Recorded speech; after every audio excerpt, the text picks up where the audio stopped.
U.S. President Donald Trump is set to meet Russian President Vladimir Putin on Friday to talk about ending Russia's war against Ukraine. Trump said on Monday that it's not up to him to make a deal, but that the talks in Alaska would help him gauge the likelihood of an agreement between Moscow and Kyiv.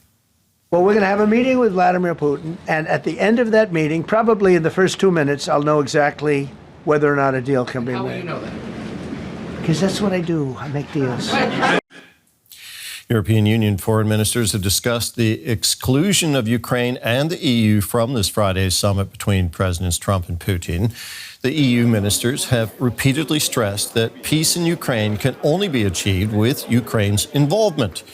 German Chancellor Friedrich Merz has warned the White House against making any deal, quote, over the heads of Europeans and Ukrainians, insisting that Europe must have a seat at the table for lasting peace. Ahead of Trump's meeting with Putin, Merz has invited the U.S. president to a virtual summit with Zelenskyy, as well as European and NATO leaders. Well, for more on this, we can talk now with Almut Möller. She's Director for European and Global Affairs at the European Policy Center. Welcome to the program. Now, Kyiv and its European allies are concerned that Trump and Putin could try to make decisions about Ukraine's future without them. Are those concerns justified, do you think?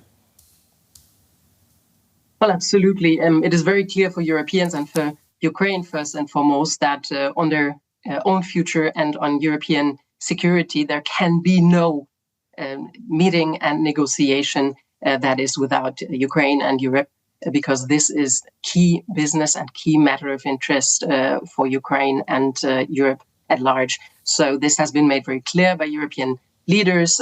And as you suggested in the program earlier, President Trump has been trying to qualify a bit more what he feels the meeting is about, suggesting it wasn't about negotiations, but first rapprochement. Well, clearly this is not what usually is the protocol of international diplomacy. It used to be about preparing a meeting, going into a meeting together. And, this kind of preparation hasn't quite happened to my knowledge. It is happening now with Europeans staying very engaged, talking to each other, talking to the United States, of course, talking very closely with Ukraine, which is the right move by Europe, because they just have to make sure their interests are being represented. And with Europe, I, of course, mean also the inclusion of Ukraine.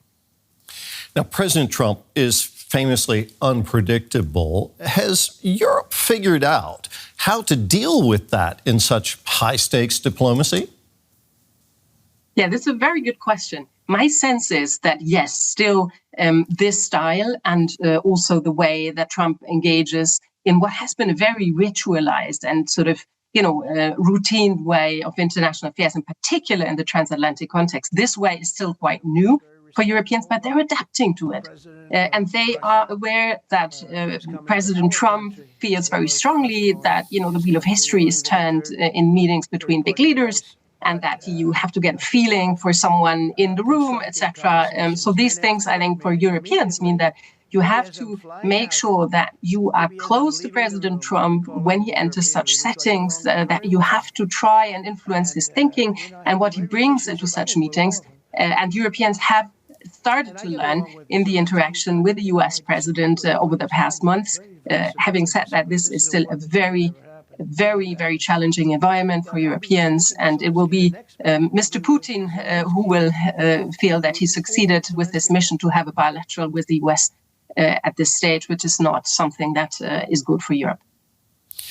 President Trump says that ending the war in Ukraine will require some swapping of territories. Europe insists that borders must not be changed by force.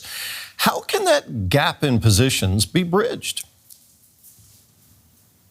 Well, it's very clear that this is a very complex setting, and the conditions have to be in place for a negotiation.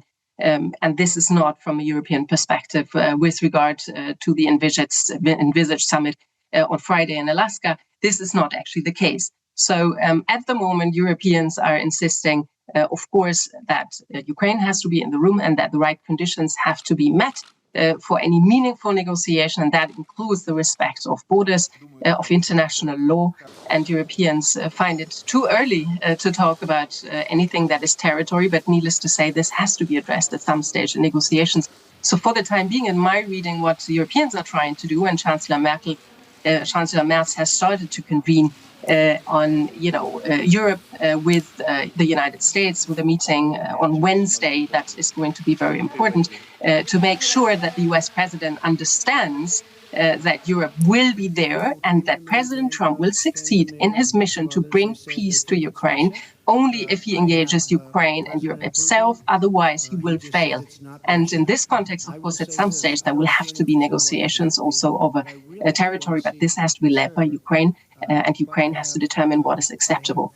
So this is all Europeans can do at the moment. They're trying very hard. And yes, there is also a more fundamental matter at stake, and that is international law itself. And that is the nature of borders that, of course, are subject to international law and cannot be invaded and occupied like President Putin has done. And this is very important for Europe to underline in this context because there is the threat that Moscow will move further, and this is an existential matter for Europeans. Europe wants its voice to be heard. Has Europe, though, overcome its own political divisions on the war? Does it speak with one voice on Ukraine? You have seen a number of very important meetings and a lot of bilateral and multilateral exchanges between European capitals, EU and non-EU, very importantly so over the past days on this envisaged summit, but also on the broader questions. The coalition of the willing that is led by France and the UK is actually a large coalition now. Europeans are coordinating and they are working together because you can clearly feel this is nothing ornamental. This is going to the very core of European security. And despite all the criticism that Europeans are getting for at times not being weak or being disunited of a question of sanctions, etc., in the end, Europeans have come together and are making a meaningful contribution because ultimately it is about each and every leader sitting in this room coming from Europe, knowing that there is a threat out there that might affect their own country. And so this brings the leaders together at this stage. Almut Möller from the European Policy Center, thank you very much. Pleasure.